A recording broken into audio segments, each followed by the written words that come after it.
നമ്മുടെ വിദ്യാഭ്യാസ വകുപ്പ് ഇപ്പോൾ പുതിയൊരു നടപടിയാണ് നമ്മുടെ സ്കൂളുകളിൽ കൊണ്ടുവന്നിരിക്കുന്നത്. അതായത് അതെ. നമുക്ക് പൊതുവെ നടക്കുക എന്ന് പറയുന്നത് ഓണപ്പരീക്ഷ, അതുപോലെ ക്രിസ്മസ് പരീക്ഷ, അത് കഴിഞ്ഞിട്ട് ലാസ്റ്റ് മാർച്ചില് പൊതുവേ ഉള്ള ഒരു വലിയ പരീക്ഷ, പരീക്ഷ വലിയ എന്നുള്ള രീതിക്ക്. പരീക്ഷയാണ് നടക്കാറുള്ളത്. അപ്പൊ ആ ഒരു നടപടി മാറ്റിയിട്ട് എല്ലാ മാസവും പരീക്ഷ നടത്താനുള്ള ഒരു പുതിയ നടപടിയാണ് തീരുമാനം. ഇപ്പൊ അവര് കൊണ്ടുവന്നിരിക്കുന്നത്. നമ്മുടെ വിദ്യാഭ്യാസ ഉം. വകുപ്പ് ഒരുപാട് കാര്യങ്ങൾക്ക് തീരുമാനങ്ങൾ അതെ, മാറ്റിയിട്ടുണ്ട്.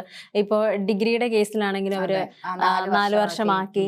ഉം. പിന്നെ നമുക്കിപ്പം കോഴ്സ് ചേഞ്ച് ചെയ്യാനുള്ള ഉം. എന്താ അത്തരത്തിലുള്ളൊരു സാഹചര്യങ്ങൾ ഉണ്ടാക്കി അതെ, തന്നിട്ടുണ്ട്. അപ്പം ഓരോ ദിവസം മാറ്റങ്ങൾ വരുത്തി ഇപ്പോൾ 10ാം ക്ലാസ്സിന്റെ SSLCയുടെ ഇതിലെത്തിയപ്പോൾ അവർക്കും അതെ. ഉം. പരീക്ഷയിൽ പുതിയൊരു സ്കൂളിലെ സ്കൂൾ എക്സാമുകളിൽ ഉം. ഓണപരീക്ഷ, ക്രിസ്മസ് പരീക്ഷ എന്നൊക്കെ എല്ലാം പറഞ്ഞാൽ മാറ്റിയിട്ട് ശരിക്കും പറഞ്ഞാൽ അതൊരു ചരിത്രമായിരുന്നു എന്ന് തോന്നുന്നു. ചരിത്രമായിരുന്നു. എല്ലാവർക്കും അവധി കിട്ടുന്ന ഒരു സമയം എന്നൊക്കെ നോട്ട് സമയം. ചെയ്യുന്നത് ഓണപരീക്ഷ കഴിഞ്ഞോ, ക്രിസ്മസ് പരീക്ഷ കഴിഞ്ഞോ, അതെ. ഇനിയിപ്പോ അവധി ആയിരിക്കുമല്ലോ എന്നുള്ള ഒരു പഴമ, ഉം. ആ ഒരു ചരിത്രമൊക്കെ ഈ ഒരു ഇതിനകത്തുണ്ടായിരുന്നു. അതെ. പക്ഷെ നമുക്ക് ഒന്നും കൂടെ പ്രാക്ടിക്കൽ ആയിട്ട് ചിന്തിക്കുകയാണെങ്കിൽ ഒരുപക്ഷെ നല്ലതാന്ന് പറയാൻ പറ്റും. ഉം. കാരണം ഈ ഓണപ്പരീക്ഷ എന്ന് പറയുമ്പോൾ നമുക്ക് അത്രയും നാള് പഠിപ്പിച്ച ഒരു 3-4 മാസത്തെ പോർഷൻസ് ഫുള്ള് പഠിക്കണം. അതിനുശേഷം അത് കഴിഞ്ഞിട്ടുള്ളത് ക്രിസ്മസിന്. അത് കഴിഞ്ഞ് ലാസ്റ്റ് മാർച്ച് വരുമ്പോൾ വലിയ പരീക്ഷയിൽ ഇത് ഫുള്ള് പഠിക്കണം. അപ്പം കുട്ടികൾക്ക് കൂടുതലും ഈ SSLC എന്നൊക്കെ പറയുമ്പോൾ തന്നെ നമുക്കറിയാം കൂടുതലും ടെൻഷനും കാര്യങ്ങളൊക്കെയാണ്. അതെ. അപ്പം കുട്ടികളെ കൂടുതലൊന്ന് നോർമൽ ആക്കുവാനായിട്ട് ഈ പരീക്ഷയിലൂടെ, അതായത് ഇപ്പം നമുക്ക് ഈ ഒക്ടോബറിലും അതുപോലെ മാർച്ചിലും ഒഴികെയുള്ള മാസങ്ങളിൽ 10 മാസവും പരീക്ഷ നടത്തുമെന്നാണ് അവർ തീരുമാനിച്ചിരിക്കുന്നത്. അപ്പം ഓരോ മാസവും കഴിയുമ്പോൾ പരീക്ഷ നടത്തുമ്പോൾ കുട്ടികളുടെ ആ ഒരു അവരുടെ പ്രകടനം എങ്ങനെയാണെന്ന് നമുക്ക് വിലയിരുത്താനായിട്ട് കഴിയും ഇതിലൂടെ. അത് നന്നായിരിക്കും. കാര്യം ഉം. ഓണപരീക്ഷ ഉണ്ടാവും. നമ്മുടെ ഒരു സാധാരണഗതിയിൽ ഓണപരീക്ഷ ഉണ്ടാവും, ക്രിസ്മസ് പരീക്ഷ ഉണ്ടാവും, പിന്നെ ഒരു മോഡൽ എക്സാം ഉണ്ടാവും. അതായത് ഉണ്ടാവും. ഫൈനൽ എക്സാമിന് അതെ. മുമ്പായിട്ട് ഒരു മോഡൽ എക്സാം ഉം. ഉണ്ടാവും. പിന്നെ ഇതിന്റെയൊക്കെ ഇടയ്ക്ക് ചിലയിടത്ത് മിഡ് ടൈം എക്സാം എന്നൊക്കെ അതെ, പറഞ്ഞുകൊണ്ടുണ്ടാവും. ഉണ്ട്. അപ്പോൾ അത് ഓരോ സ്കൂളിലും പഠിപ്പിക്കുന്നതിന്റെ രീതി വെച്ചൊക്കെ ആയിരിക്കും. ഉം. പക്ഷേ എനിക്ക് തോന്നുന്നു അതിനേക്കാൾ കുറച്ചും കൂടെ നല്ലത് ഈ അതെ. ഓണപരീക്ഷ വെക്കുന്നതുകൊണ്ട് തെറ്റുണ്ടെന്ന് എനിക്ക് തോന്നുന്നില്ല. കാര്യം തെറ്റില്ല. പക്ഷെ എല്ലാ മാസവും എക്സാം നടത്തിയിട്ട് ഒരു 4, 5, 6 ഉം. മാസമൊക്കെ ആകുമ്പോൾ ഒരു ഓണം എക്സാം അല്ലെങ്കിൽ ഒരു ക്രിസ്മസ് എക്സാം എന്ന് പറഞ്ഞു വരുമ്പോൾ ഉം. ഇത്രയും ഭാഗം ആ 5 മാസത്തെ അല്ലെങ്കിൽ 6 മാസത്തെ നമുക്കൊന്ന് ബാക്കോട്ട് പഠിച്ചിട്ട് പഠിച്ചിട്ട് ഉം. ഒരുമിച്ച് ആ ഒരു ഇത് എക്സാം ചെയ്യാം. കുട്ടികളെ ഒരു സംബന്ധിച്ചിടത്തോളം അവർക്കൊന്നും കൂടെ സെമസ്റ്റർ പോലെ, എളുപ്പമായിരിക്കും. നമ്മുടെ ഉം. കോളേജിലേക്കാണെങ്കിൽ ഒരു സെമസ്റ്റർ പോലത്തെ അതെ, രീതി, സെമസ്റ്റർ. അതൊരു പക്ഷെ നല്ലതായിരിക്കും എന്ന് എനിക്ക് തോന്നുന്നു. അല്ലെങ്കിൽ ആ ഒരു ഓണം എക്സാം കൊണ്ട് ഒരു സെമസ്റ്റർ തീർന്നു, അത്രയും ഭാഗത്ത് അങ്ങ് തീർന്നിട്ട് പക്ഷെ പിന്നെ ഇത് അടുത്ത ഇപ്പൊ തുടങ്ങുന്ന ഒരു ഇങ്ങനെ സിസ്റ്റം വരുമ്പോ ആണെങ്കിൽ ഇതിങ്ങനെ വരുമ്പോ പിന്നെയും ഇതാണ്. അതായത് ഒരു പോർഷൻസ് ഓൺ എക്സാമിന് പഠിച്ചു കഴിഞ്ഞു, അത് കഴിഞ്ഞ് ക്രിസ്മസിന് അടുത്തത്, പിന്നെ ഇത് രണ്ടും കൂടെ ഒരുമിച്ച് വലിയ പരീക്ഷയ്ക്ക്. അതെ. അപ്പൊ അതിനേക്കാളും കുറച്ചും കൂടെ കുട്ടികൾക്ക് ഒന്നും കൂടെ എളുപ്പം ഈ ഒരു രീതി തന്നെ ആയിരിക്കും. അതെ, എനിക്കും അങ്ങനെ ഉം. തോന്നുന്നു. കാര്യം ഇതിപ്പോ ഫസ്റ്റത്തെ മാസം, ഇപ്പൊ നമ്മൾ ജൂണിൽ ക്ലാസ് തുടങ്ങി, ജൂൺ മാസത്തിലെ അങ്ങനെ എക്സാം കഴിഞ്ഞു. കഴിഞ്ഞു. പിന്നെ നമ്മൾ അത് നോക്കുന്നില്ലാത്തൊരു സാഹചര്യമാണെങ്കിൽ അത് ഉം. ഭയങ്കരമായിട്ട് ലാസ്റ്റ് എക്സാം ഉം. ഒക്കെ വരുമ്പോൾ, ഫൈനൽ എക്സാമിലോട്ട് വരുമ്പോൾ അതെ, ഭയങ്കര നല്ല ഡിഫിക്കൽട്ട് ആയിട്ട് ബുദ്ധിമുട്ടായിരിക്കും. വരും. അപ്പൊ അത് വെച്ച് നോക്കുമ്പോൾ ഇപ്പൊ ജൂണിൽ ഇപ്പൊ ഈ പറഞ്ഞേക്കുന്ന രീതിയിൽ തന്നെ എക്സാം നടത്താം. ജൂലൈയിലാകുമ്പോഴും അതുപോലെ നടത്താം. ഉം.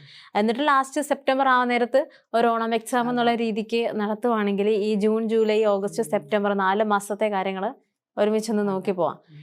അതൊരു നല്ലതായിരിക്കും. എന്തായാലും നമ്മൾ എക്സാമുകൾ ഒരുപാട് നടത്തുന്നുണ്ട് കുട്ടികൾക്ക്. അതെ.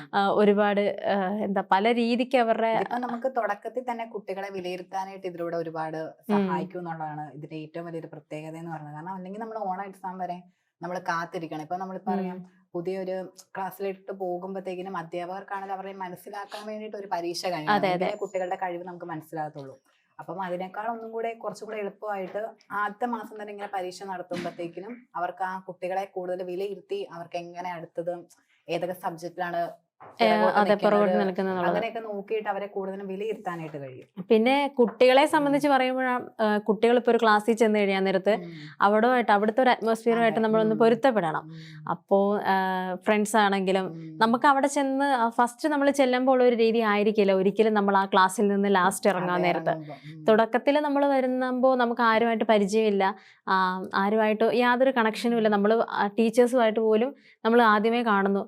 ആരോടൊക്കെ എന്തൊക്കെ നമുക്ക് സംസാരിക്കാൻ പറ്റുമെന്നൊന്നും നമുക്ക് കൃത്യമായിട്ട് അറിയില്ല. പക്ഷെ അതിനുശേഷം നമ്മളൊരു വർഷം അല്ലെങ്കിൽ ഓരോ മാസം കഴിയുന്തോറും നമുക്കൊരു ഒരു സർക്കിൾ ഉണ്ടാവും. ആ ഒരു സുഹൃത്തുക്കളുടെ ഒരു വലയം ഉണ്ടാവും. അതിനകത്ത് നമുക്ക് എന്തൊക്കെ ചെയ്യാൻ പറ്റും, എന്തൊക്കെ ചെയ്യാൻ പാടില്ല. ചിലയിടത്ത് ഉഴപ്പ് സംഭവിക്കാറുണ്ട്, ചിലയിടത്ത് അവർ ഒന്നിച്ചിരുന്ന കമ്പൈൻ സ്റ്റഡിയും അങ്ങനെ കാര്യങ്ങളൊക്കെ നടക്കാറുണ്ട്. പ്രത്യേകിച്ചും 10ാം ക്ലാസ്സിൻ്റെയൊക്കെ ആ ഒരു SSLC കാലഘട്ടത്തിൽ എന്ന് പറഞ്ഞ കമ്പൈൻ സ്റ്റഡി, ഒരുപാട് കമ്പൈൻ സ്റ്റഡികൾ, evening class, morning class, night class എന്നൊക്കെ പറഞ്ഞിട്ട് ഒത്തിരി ക്ലാസ്സുകളൊക്കെ നടക്കുന്നത്. എന്തുകൊണ്ടും നല്ലത് ഈ ഒരു രീതി തന്നെയാണ്. അതുപോലെ തന്നെ മറ്റൊരു മാറ്റം എന്ന് പറഞ്ഞാൽ ഈ ശനിയാഴ്ച ക്ലാസ് പ്രവൃത്തി ദിവസമാക്കുന്ന നേരത്തെ ഉണ്ടായിരുന്നല്ലോ, അപ്പൊ അതും മാറ്റിയിട്ടുണ്ട്. അപ്പം ഹൈക്കോടതി ഇടപെട്ടിട്ട് ആ ഒരു രീതി മാറ്റിയിട്ടുണ്ട്. അപ്പൊ അതും കാരണം സാറ്റർഡേ സൺഡേ എന്ന് പറയുന്നത് തന്നെ നമുക്കറിയാം ഫ്രൈഡേ ആകെ നോക്കിയിരിക്കും നമ്മൾ എല്ലാവരും പഠിക്കുന്ന സമയത്ത്. പണ്ടത്തെ ഒരു ഇത് വെച്ച് അതിനുശേഷം അതെ. പിന്നെ സാറ്റർഡേ ക്ലാസ് Saturday വന്നിരുന്നു. അപ്പം എനിക്ക് തോന്നുന്നു അത് കുറെ പ്രഷർ ആയിരിക്കും. pressure ആ. കാരണം ഒരു സൺഡേ മാത്രമല്ലേ ലീവ് കിട്ടുന്നുള്ളൂ. അപ്പൊ അതിനേക്കാളും കൂടി സാറ്റർഡേ സൺഡേയും കൂടെ കിട്ടുമ്പോഴാണ് നമ്മള് ഫ്രീ ആകുന്നത്. നമ്മളിപ്പോ ഒരു 10ാം ക്ലാസ്സോ ഒരു 8ാം ക്ലാസ്സിന് ശേഷമുള്ള ഒരു സമയം നോക്കിക്കഴിഞ്ഞാൽ നമുക്ക് ഈ ഡ്രില്ല് എന്ന് പറയുന്ന ഒരു പീരീഡ് ഒന്നും ഇല്ലായിരുന്നു. പക്ഷെ അതിന് മുമ്പത്തേക്കുള്ള ക്ലാസ്സുകളിൽ നോക്കിക്കഴിഞ്ഞാൽ അത് എല്ലാ ദിവസവും ഒരു അവർ അതുണ്ടാവും, മസ്റ്റായിട്ടും ഉണ്ടാവും. പക്ഷെ അത് നല്ലതാണ്, നമ്മുടെ കായികക്ഷമതയ്ക്കാണെങ്കിലും എല്ലാം നല്ലതാണ്. പഠിച്ചുകൊണ്ടിരിക്കുന്നതിനേക്കാളും അതിനൊപ്പം തന്നെ ആ ഒരു രീതിക്കുള്ള ഒരു എൻജോയ്മെന്റ്, ആ ഒരു സ്ട്രെസ് റിലീഫിന് വേണ്ടിയിട്ട് ഒരു നല്ലതായിരുന്നു ആ സംഭവം. അപ്പോൾ 10ാം ക്ലാസ്സിലോട്ടൊക്കെ എത്തിക്കഴിഞ്ഞാൽ പിന്നെ നമുക്ക് നമ്മുടെ ഒരു മലയാളികളുടെ ഒരു പ്രത്യേകത എന്ന് പറഞ്ഞാൽ 10ാം ക്ലാസ്സിലോട്ടൊക്കെ എത്തിക്കഴിഞ്ഞാൽ പ്രത്യേകിച്ചും അവരുടെ പേരൻസും അതുപോലെ ടീച്ചേഴ്സും എല്ലാവരും നാട്ടുകാരും എല്ലാം ഈ കുട്ടികളെ പറഞ്ഞ് പേടിപ്പിക്കുന്ന ഒരു രീതിയുണ്ട്. 10ാം ക്ലാസ് ആയി, ഇനിയിപ്പോൾ പഠിത്തം തന്നെ എന്നുള്ള രീതിക്ക്. അപ്പോൾ അവരുടെ മൈൻഡിൽ പഠിത്തം തന്നെ, ഇനി പഠിത്തം എന്നുള്ള ഞാൻ കണ്ടിട്ടുണ്ട് ഒരുപാട് പേര് ഈ പല ഇപ്പോൾ ആർട്സിലാണെങ്കിലും ഒക്കെ സ്പോർട്സിലാണെങ്കിലും ഒക്കെ നിൽക്കുന്ന കഴിവുള്ള കുട്ടികൾ അതിൽ നിന്നൊക്കെ പിന്നോട്ട് വരും ആ സമയമാകുമ്പോൾ. 10ാം ക്ലാസ്സിലോട്ട് കയറി കഴിഞ്ഞാൽ ഇനി ഞാൻ ഒരു പരിപാടിക്കുമില്ല, പഠിത്തം മാത്രം എന്നുള്ള രീതിയിൽ അങ്ങനത്തെ ഒരു സിസ്റ്റം ഫോളോ ചെയ്യുന്നുണ്ട് നമ്മുടെ ഈ ഒരു കേരളത്തിൽ. പക്ഷെ അതിന്റെ ആവശ്യമുണ്ടെന്ന് എനിക്ക് തോന്നുന്നില്ല. കാര്യം അത് കൂടുതലും കുട്ടികളുടെ പ്രശ്നം. അതുപോലെ തന്നെ എത്ര പേരാണ് ആത്മഹത്യ ചെയ്യുന്നത് അതെ, നമുക്ക് തന്നെ അറിയാം. ഇപ്പൊ ഒരു 9A+ കിട്ടിയിട്ട് റിസൾട്ട് വന്നു കഴിയാൻ നേരത്ത് ഒരുപാട്. അതുപോലെ അത് ഈ വീട്ടുകാരും നാട്ടുകാരൊക്കെ കൊടുക്കുന്ന പ്രഷർ തന്നെയാണ് നമുക്ക് പറയാൻ കഴിയും.